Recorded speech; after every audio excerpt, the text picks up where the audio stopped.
চিন্তা করতে করতে অনেক ক্লান্ত হয়ে পড়েছি দাদা। চলো এখন আমাদের বিশ্রামের প্রয়োজন আছে। চলো আমরা এই পালঙ্ক মাঝারে আমরা একটু বিশ্রাম করি। তাই এসো নারায়ণ, তাই এসো।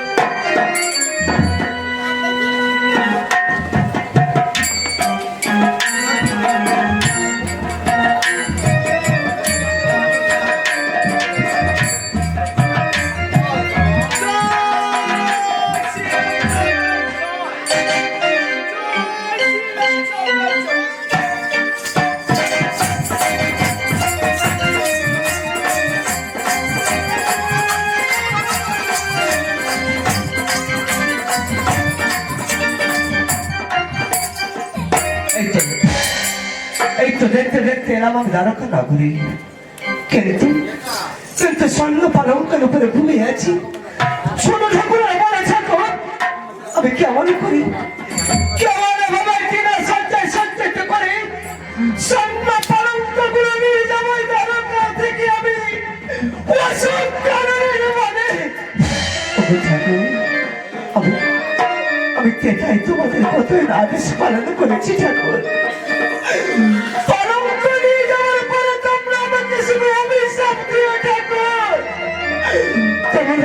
অভিশাপ দিও, তোমরা আমাকে অভিশাপ দিও।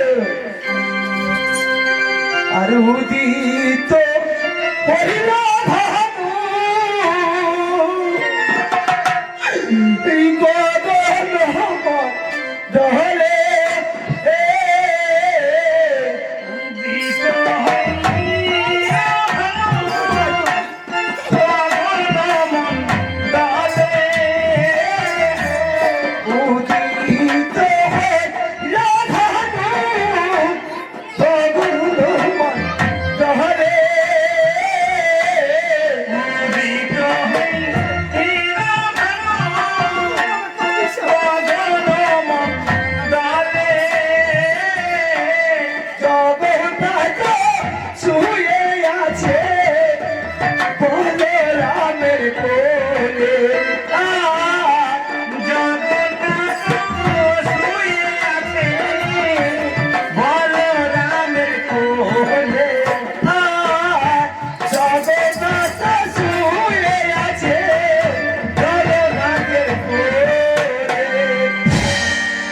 যেন চাঁদ উঠেছে, চাঁদ উঠেছে, চাঁদ উঠেছে, চাঁদ উঠেছে, গগন মণ্ডলে চাঁদ উঠেছে, গগন মণ্ডলে চাঁদ উঠেছে, জগন্নাথ শুয়ে আছে বলরামের কোলে।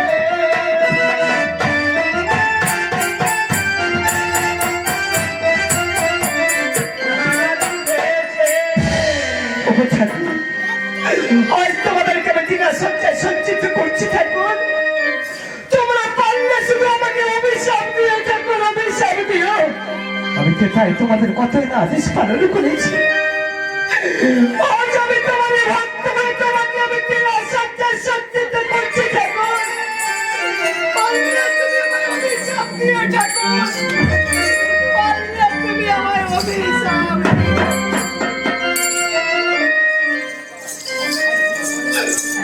ঠাকুর শুধু তোমরা আমাকে অভিশাপ দিও ঠাকুর, তোমরা আমাকে অভিশাপ দিও, তোমরা আমাকে অভিশাপ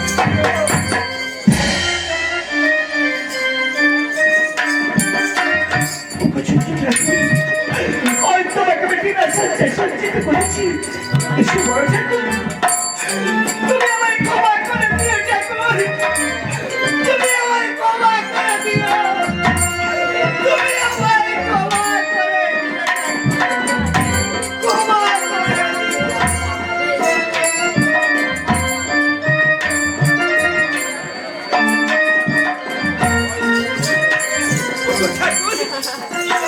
তোমরা আমাকে অভিশাপ দিও ঠাকুর, তোমরা আমাকে অভিশাপ দিও। তাই তোমাদের কতই আদেশ পালন করেছিলাম, পারলে তোমরা আমাকে অভিশাপ দিও ঠাকুর, তোমরা আমাকে অভিশাপ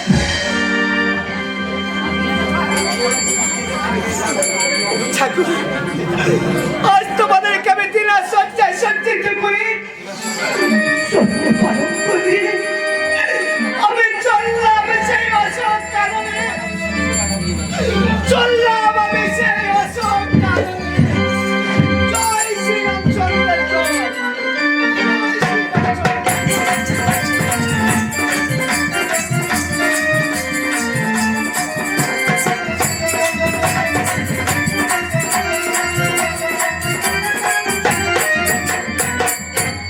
একটা লোকের নো চিহ্ন হচ্ছে তারপর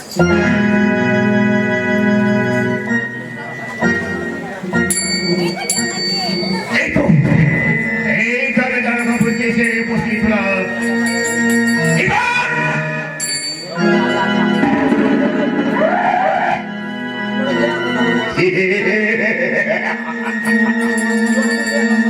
শোনো ঠাকুর বাবা ঠাকুর আজ নিদ্রা নিদ্রিত হয়ে আছে আর আমি বিলম্ব করব না ওরে ঠাকুর আছো দেখো তোমরা যেভাবে ওই লক্ষ্মীকে তাড়িয়ে দিয়েছ সেই অপমানের প্রতিশোধ আমার নেওয়ার জন্য তোমাদের কাছে আমি এসে উপস্থিত হয়েছি আজ আমি দৃষ্টিপাত করলাম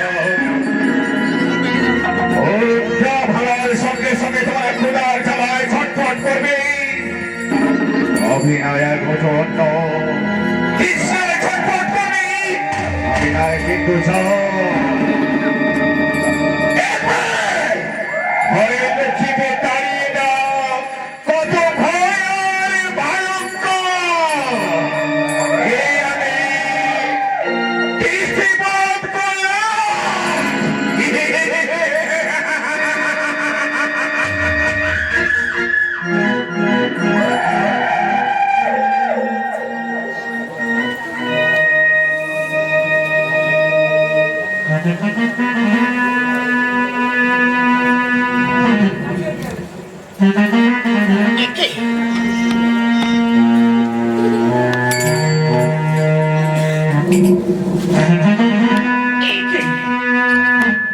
আমরা তো ছিলাম স্বর্ণ পালন কিন্তু কেন কেন আজ আমরা এই তৃণসজ্জায় আমরা সজ্জিত হয়ে আজ আমি যে কিছুই বুঝতে পারছি না ওরে নারায়ণ নারায়ণ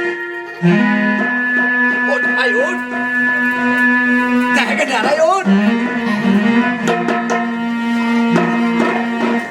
নারায়ণ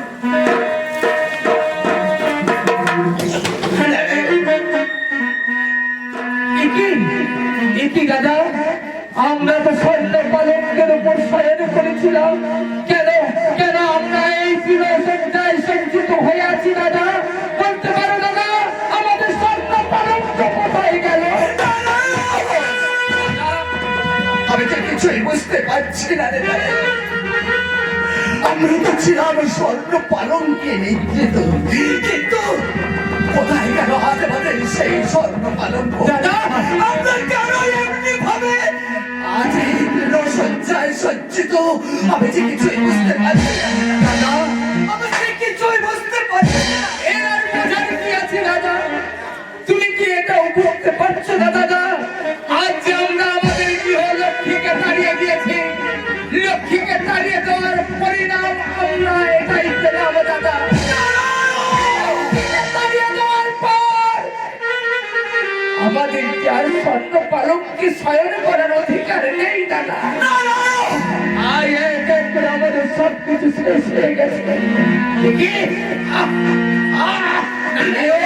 দাদা নিদ্রা ভঙ্গ হওয়ার সঙ্গে সঙ্গে এইভাবে বসবে সকাল বেলায় এমনি ভাবে ক্ষুধার জ্বালায় যখন চলে যায় না করে কেন হঠাৎ আমার এই সময় ক্ষুধার জ্বালায় যখন চলে যাচ্ছে দাদা আমি যে ক্ষুধার জ্বালায় আর স্থির হয়ে করতে পারছি না আমাকে কিছু খেতে দাও না দাদা তুমি কি বলছো নারায়ণ আজ তুমি বড় ক্ষুধার্ত আজ তুমি ক্ষুধার জ্বালায় তোমার জঠরটি চলে যাচ্ছে নারায়ণ নারায়ণ ওই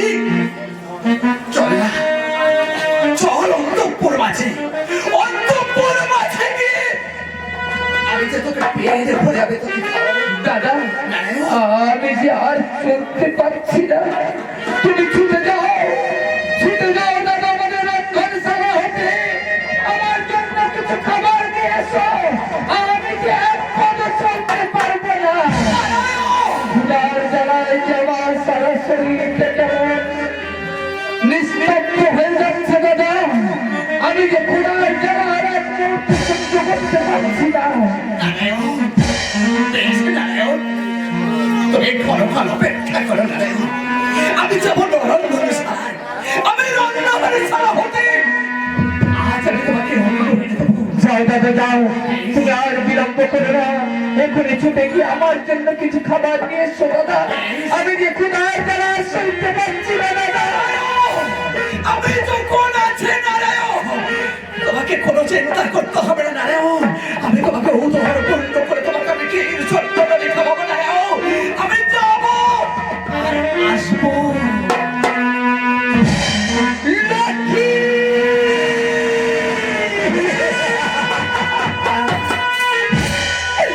এ তুমি কি করলে লক্ষ্মী, এ তুমি কি করলে? তোমাকে তাড়িয়ে দিয়েছি বলে আজ তুমি কারো কাপড়ে থেকে সবকিছু কেড়ে নিলে। এমন কি সন্তান পালকের উপরে শয়ন করেছিলাম, সেটুকু তুমি আমাদের কাছ থেকে কেড়ে নিলে লক্ষ্মী। এই কি তোমার বিচার লক্ষ্মী? এই কি তোমার বিচার? কেন তুমি একবার আমাকে বোঝার চেষ্টা করলে না লক্ষ্মী? তুমি বিশ্বাস করো লক্ষ্মী, বিশ্বাস করো, আমি যে তোমাকে মন থেকে তাড়িয়ে দিইনি লক্ষ্মী। আমি আমার দাদার আদেশ পালন করার জন্য তোমাকে আমি তাড়িয়ে দিয়েছি, এই বলে বাঁচবে নাই। তাই তুমি সেই প্রতিশোধ নেওয়ার জন্য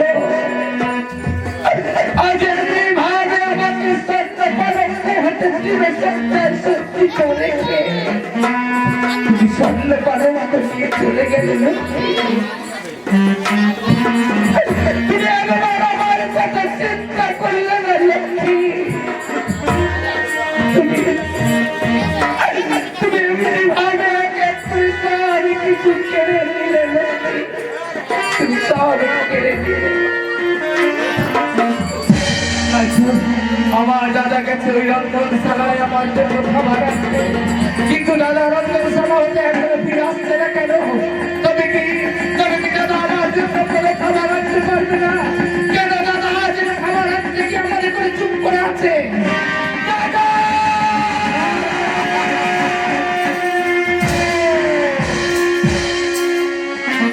নারায়ণ, দাদা, হরে নারায়ণ, আজ আমাদের যে সব সর্বনাশ হয়ে গেছে নারায়ণ। দাদা হ্যাঁ নারায়ণ, এই তুমি কি বলছো দাদা? আমি রন্ধনশালায় গিয়ে দেখি হ্যাঁ তুমি রন্ধনশালায় গিয়ে দেখো।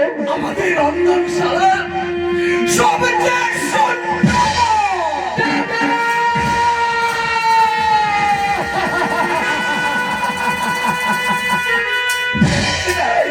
ওগো দাদা, তোমাকে আমি বলেছিলাম না দাদা, যাদের প্রিয় লক্ষ্মীকে ভাবে তাড়িয়ে দেয় তাদের বিয়ে আর কোনোদিন কোনো কিছু থাকতে পারে না দাদা।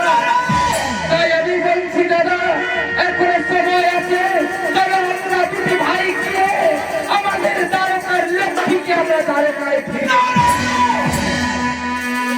তুমি কি ভুলে গেছো নারায়ণ? দাদা ওই বিচারেরই ওই কলঙ্কিনী লক্ষ্মীকে আমরা ফিরে আনতে যাবো না, কোনোদিন হতে পারে না নারায়ণ, এই কোনোদিন হতে পারে না।